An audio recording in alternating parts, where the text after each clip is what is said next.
역시 죄가 많으면 어떻게든 티가 날 수밖에 없나 봅니다. 검찰이 김건희를 조사한다고 소환하는 쇼를 하면서 덮고 넘어가려고 한 것 같은데 오히려 그 과정에서 범행을 자백해버리는 웃기는 상황이 나오고 있습니다. 윤석열 부부도 지금 상황이 어떻게 흘러가고 있는지 알고 다급해진 겁니다. 그래서 자기도 모르게 진짜 속셈이 드러나 버린 것이겠죠. 지금 김건희 논란을 둘러싸고 나오는 얘기들을 들어보면 어이가 없는데요. 야당은 이번 기회를 윤석열 탄핵으로 끌고 가기 위해 박차를 가하고 있습니다. 오늘도 구독, 좋아요와 함께 정치사수 시작해 보겠습니다. 윤석열이 다급하다 보니 야당의 이재명 대표를 너무 의식한 걸까요? 이제는 티가 날 정도로 노골적으로 탄압에 나서고 있습니다. 국민권익위원회가 23일 이재명 전 더불어민주당 대표의 헬기 이송 특혜 논란 신고 사건을 종결한 것에 관해 국회의원에게 적용되는 공직자 행동강령이 부존재한다고 밝혔습니다. 정승윤 권익위 부위원장 겸 사무처장은 23일 오전 정부 서울청사에서 브리핑을 열고 국회 공무원 행동강령이 있는데 거기에 국회의원은 제외되며 위반 조사가 가능한지 실무적으로 검토했는데 조사할 수 없었다며 이같이 말했습니다.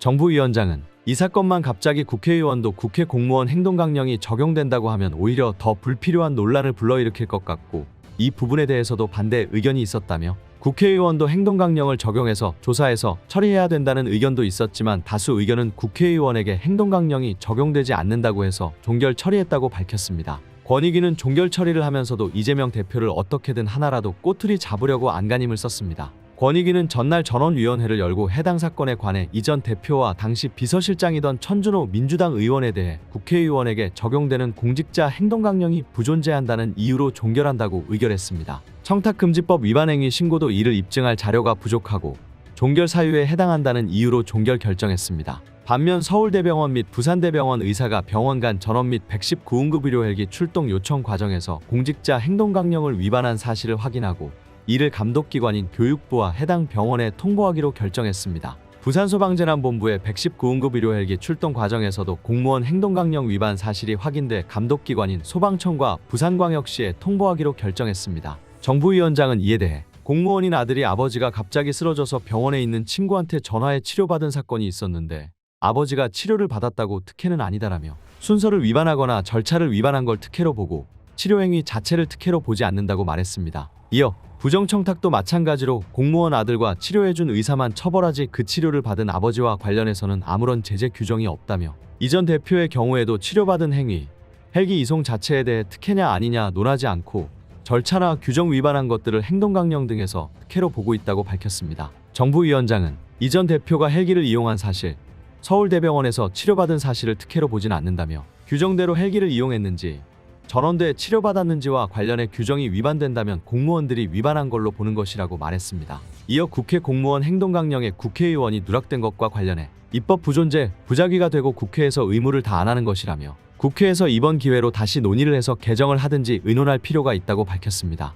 이재명 대표에게 위법한 사실이 없었다고 해서 법 개정까지 논의해보겠다는 태도가 맞는 겁니까? 야당 대표 잡겠다고 법까지 뜯어고치겠답니다. 정부위원장은 대법관이면 법원 공무원 행동강령에 있기 때문에 조사를 했을 것이라며 국회에서는 국회의원 행동강령에 대해 조속한 입장이 있어야 하는 것 아닌가 싶다고 말했습니다. 또한 야권에서 24일 열릴 정무위원회 회의를 앞두고 김건희 여사 명품 가방 수수 사건 물타기용이란 지적에 대해 이전 사건 100브리핑 때 사건을 순서대로 처리한다고 말한 것처럼 순서대로 처리한 것이라고 변명했습니다. 의도가 뻔히 보이는데 끝까지 거짓말입니다. 야당에서는 김건희 검찰 조사를 둘러싼 의혹을 계속 밝혀나가고 있습니다. 양문석 더불어민주당 의원이 23일 윤석열 대통령의 부인 김건희 여사를 비공개 대면 조사한 검찰에 짜고 치는 고스톱이라는 의심을 지울 수가 없다고 비판했습니다. 양 의원은 이날 자신의 페이스북에 글을 올리고 다시 한번 묻는다. 과연 조사를 하긴 했나라고 물으며 이같이 밝혔습니다. 그는 황제 조사, 검찰총장 패싱에 이어 검찰이 조사당했다는 비난까지 터져나온다며 심지어 날짜, 시간, 장소까지 김 여사가 지정하고 그날 그 시간 그 장소에 검찰이 가서 조사했다는 검찰을 향해 콜검이라는 비아냥까지 들린다고 지적했습니다.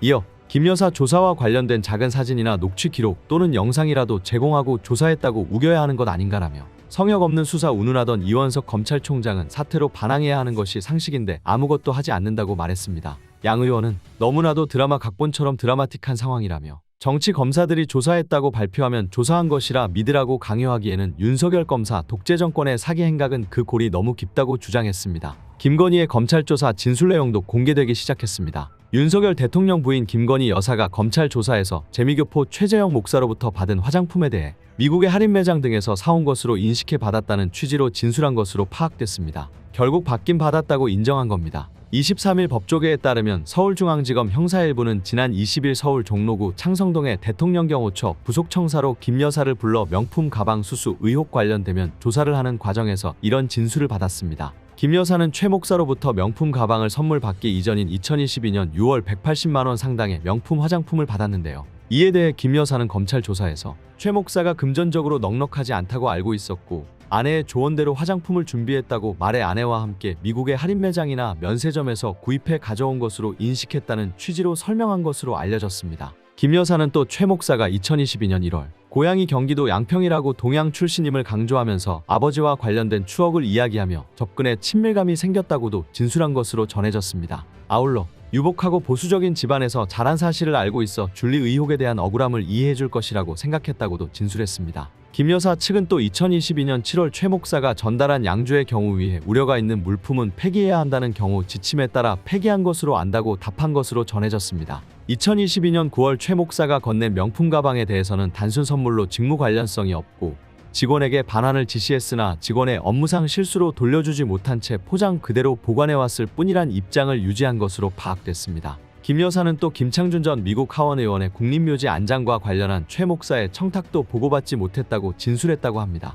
지난해 중순 최 목사가 통일TV 송출 재개를 청탁한 것에 대해서도 조모 행정관에게 무슨 방송국인지 알아보라고 지시했을 뿐이라고 말한 것으로 알려졌습니다. 조국혁신당은 23일 윤석열 대통령과 김건희 여사를 둘러싼 의혹을 규명하기 위해 쌍특검법을 발의하겠다고 밝혔습니다. 박은정 혁신당 의원은 이날 국회에서 기자회견을 통해 윤 대통령과 배우자 김건희 여사의 중대비위 국정농단에 해당하는 각종 범죄 의혹이 있음에도 불구하고 수사기관은 오히려 국민적 불신을 지속적으로 증폭시키고 있다고 말했습니다. 특검법에 따르면 수사 대상은 총 7개 의혹입니다. 윤 대통령이 검찰총장이던 시절 한동훈 검사장에 대한 감찰과 수사를 방해했다는 의혹, 판사사찰 문건 전달행위, 대통령 부친 소유 자택 김만배 매입, 김 여사 인사 개입, 삼부토건 주가 조작, 명품 가방 수수, 무자격업체 관저 증축 의혹 등입니다. 박 의원은 김 여사 의혹에 대해 명품 가방 수수 관련 조사 과정에서 사전 보고 누락 등 검찰 관계자의 직권남용 및 직무유기 의혹과 삼부토건 주가 조작 의혹도 포함됐다며 국방부 장관 추천을 비롯해 경찰 고위간부 인사 개입, 임성근 구명 로비, 해병대 사령관 계급 격상 시도 등 인사 개입 의혹도 있다고 말했습니다. 그는 회견 직후 기자들과 만나 내일 민주당의 김건희 특검법이 법사위에 상정되면 쌍특검 중 김건희 특검 부분은 함께 논의될 수 있을 것이라고 말했습니다. 박 의원은 윤석열 김건희 쌍특검법을 통해 특권 특혜 성역 없는 수사가 이루어지기를 고대한다며 오직 특검만이 중대비위 국정농단 등을 바로잡고 법치주의를 실현하는 길이라고 강조했습니다. 국민을 무시하는 정권의 끝은 정해져 있습니다. 바로 탄핵입니다. 오늘 내용은 여기까지입니다. 유익하셨다면 구독과 좋아요 한 번씩 부탁드립니다. 대한민국이 바로 서는 그날까지 정치사수가 함께하겠습니다. 감사합니다.